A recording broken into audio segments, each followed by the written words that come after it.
Briž se nalazi u severozapadnom delu Belgije u pokrajini Zapadna Flandrija, a ime je dobio od staronorveške reči Brugja, što znači kej. Prva šetnja tim malenim gradom, koji zajedno sa prigradskim naseljima broji nešto više od 100.000 stanovnika, odmah vam okupira pažnju i ostavlja vas bez reči.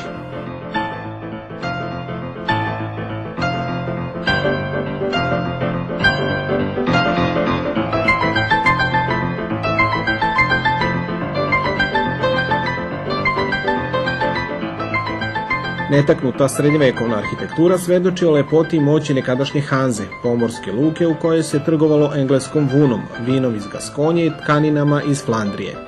Bila su to vremena kada je Briž bio jedno od najvažnijih pomorskih metropola u Evropi, a i danas ga mnogi smatraju najočuvanijim srednjevekovnim gradom na svetu.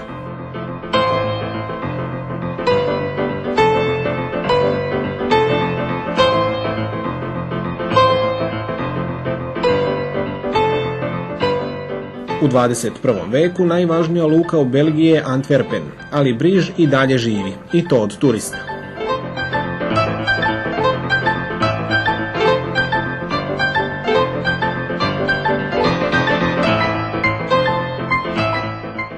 Iako u istorijskom centru Briža živi svega 20.000 stanovnika, čak 5 miliona turista ga godišnje poseti.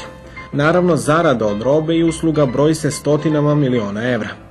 Ali niko ko je bio u Brižu ne žali za novcem, jer zna da ni jedan cent potrošen u tom gradu nije bio uzaludan.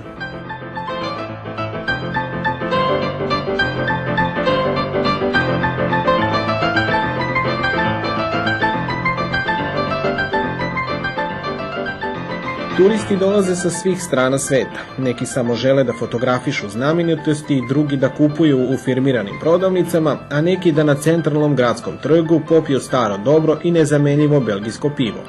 Krigla kvalitetnog piva ne može da se nađe ispod 3 evra, ali vredi svakog centa.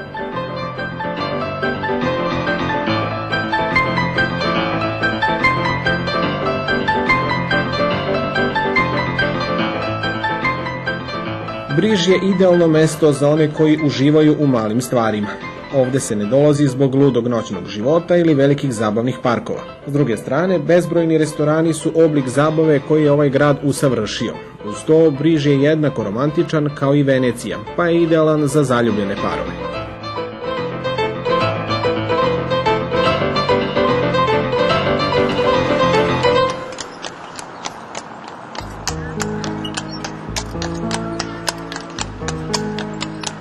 Posebno interesovanje turista izazivaju kočije, naročito za one koje za razliku od nas iz Vojvodine nikad nisu imali priliku da uživaju u takvoj vožnji. Jedno je sigurno, spoj topota konja i kaldrme je neverovatan, naročito kada se vozite prelepim trgovima i uličicama u Brižu. Taj grad uspeo je da se odupre izgradnji bilo kakvog modernog objekta u periodu posle Drugog svjetskog rata.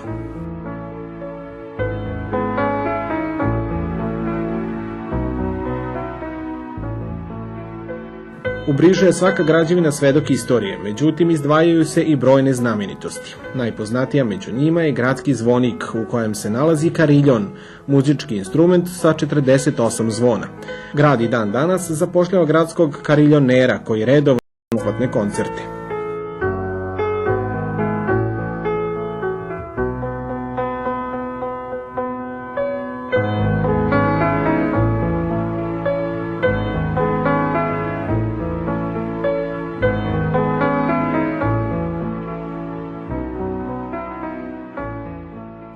Osim prelepe arhitekture koja je deo svetske kulturne baštine i koja krasi centar grada, Briž ima i ovu kanalsku mrežu koja je posebno popularna kod turista i zato ga zovu Venecijom severa.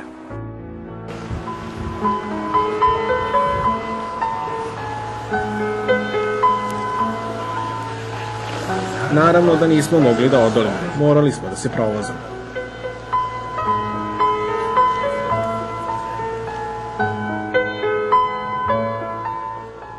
Karta za vožnju čamcem košta 7 evra, što zaista nije nikakav trošak spram onog što vam taj užitak pruža.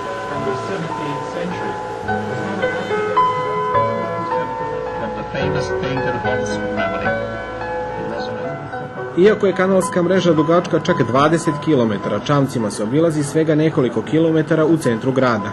Ali i to je sasvim dovoljno da se za nekih 15 minuta vožnje upozna deo istorije tog bajkovitog grada.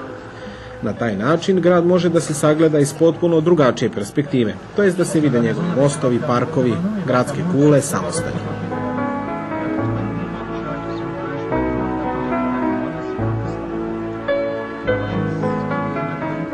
Vozač je istovremeno i turistički vodič, a zanimljivo je da sve objašnjava na 3 jezika, flamanskom, francuskom i naravno engleskom zbog stranih turista.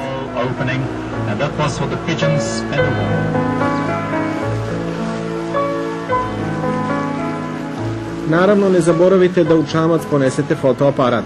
Ako ga zaboravite, sigurno će vam kasnije biti žao što niste ovekovečili neponovljive trenutke. A odmah uz obalu kanala nalazi se još jedna, nešto mlađa znamenitost Briža, čuveni Koledž Evropa. Ta obrazovna institucija koja školuje buduće briselske diplomate gotovo 6 decenija predstavlja prestiž. The College of Europe has been founded in 1949. Koledž je osnovan 1949. godine. Zbog brojnih problema koje je Evropa tada imala, tražilo se okruženje u kojem će ljudi iz različitih zemalja živeti, učiti i raditi, kako bi nas pripremili za bolju saradnju između različitih država i nacija.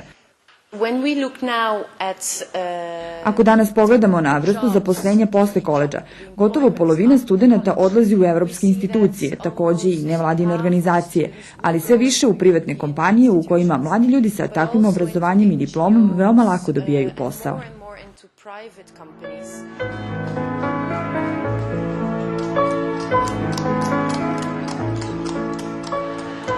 Među 300 studenta koji su ove godine upisali master programa Koledžu Evropa, ima i 3 mladih ljudi iz Srbije. Upoznali smo se sa njima i nakratko popričali. Kažu, iako su se sami snašli za stipendiranje školarine koja košta čak 20.000 evra, ipak žele da jednog dana svoje znanje stave u službu svoje države. Moje jeste cilj da pre svega pomognem Srbiji, dakle da budem jedan od onih koji će raditi na evropskim integracijama Srbije, bilo u okviru nacionalnih institucija ili čak iz drugog domena. Ovakvim jednom diplomom podrazumeva se da ću se baviti možda administrativnim poslovima, odnosno spoljnim poslovima svoje zemlje i da je približavam ka Evropskoj uniji. Sad, u zavisnosti od toga kako se Srbija bude kretala kod tom putu, ja ću da doprinesem što budem mogla više. Najradije bih voljela da se vratim u Srbiju. Sad, ukoliko ne bude mogućnosti da ostanem u Srbiji, onda gde god, bilo u Evropi, bilo u svetu. Osim toga što studiraju na prestižnom koledžu, Ana, Dušica i Leo imaju tu sreću da žive u jednom od najlepših gradova u Evropi. Pitali smo šta ih za Briž najviše veže.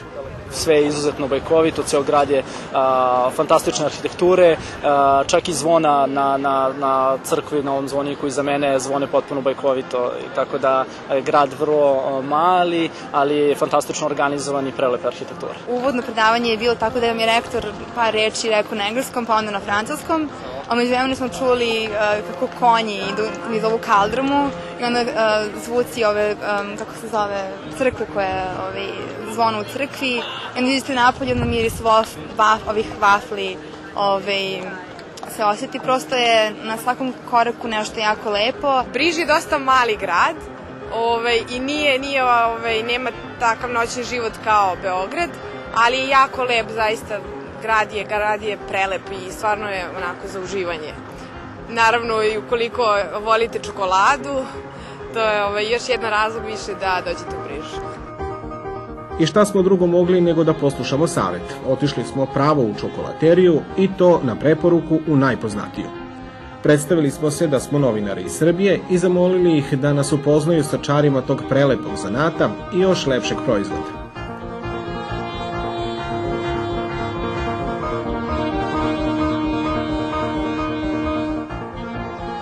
Kada prvi put uđete u jedno od njih, odmah shvatite smisao one rečenice kao dete u prodavnici čokolade. Gde god da pogledate, prosto vam nije dobro.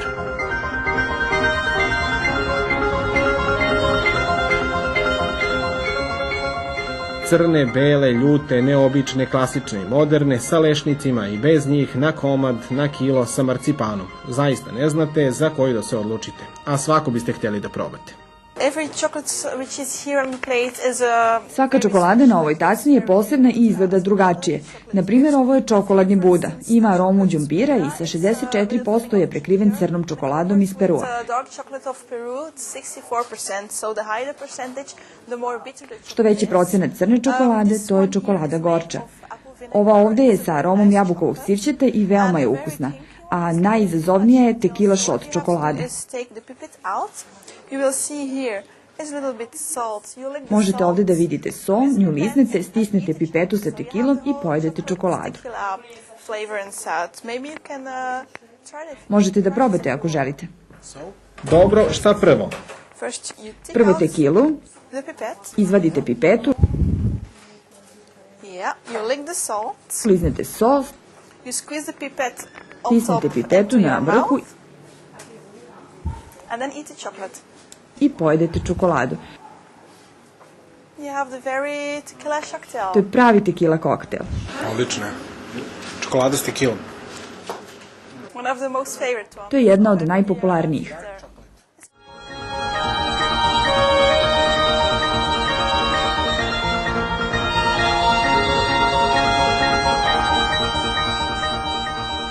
Imali smo prilike da samo sa vrata vidimo i radionicu u kojoj se prave čokolade, jer je ulaz u nju strogo zabranjen zbog higijenskih propisa.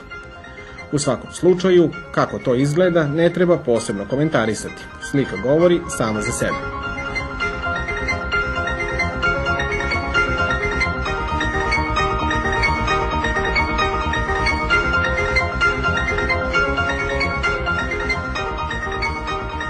Čokolaterije u Brižu su na svakom koraku, ali sve imaju posla jer su prepune kupaca koji ne štede novac da bi kupili najkvalitetniju čokoladu, koja se ne može pronaći ni u najopremljenijim trgovinama.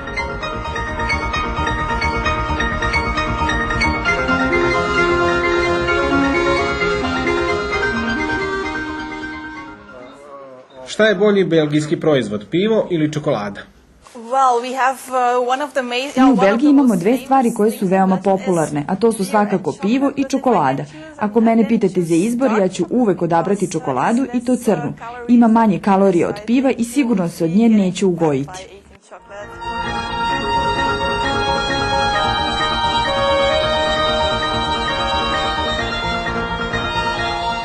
I za sam kraj nekoliko turističkih saveta. Većina restoranskih računa uključuje i naplatu restoranske usluge od 16%, pa nema potrebe da dajete napojnice konobarima. Ako ne volite gužve, izbegavajte Briž tokom letnjih meseci kada je invazija turista najveća. Zbog kanala leti ima mnogo komoraca, pa ponesite sa sobom i sredstvo za zaštitu. Belgijski gradovi su među najbezbednijim u Evropi, ali kada je gužva ipak se treba čuvati džeparoša. Zanimljivo je da većina muzeja u Brižu ne radi ponedeljkom.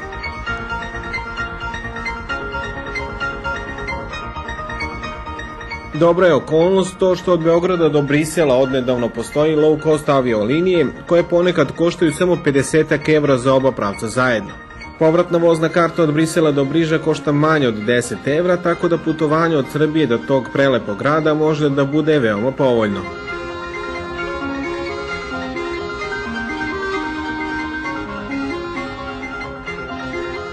Briž je grad koji možda i nije predviđen za duge odmore ili lude provode, ali je idealan za prijatne vikende.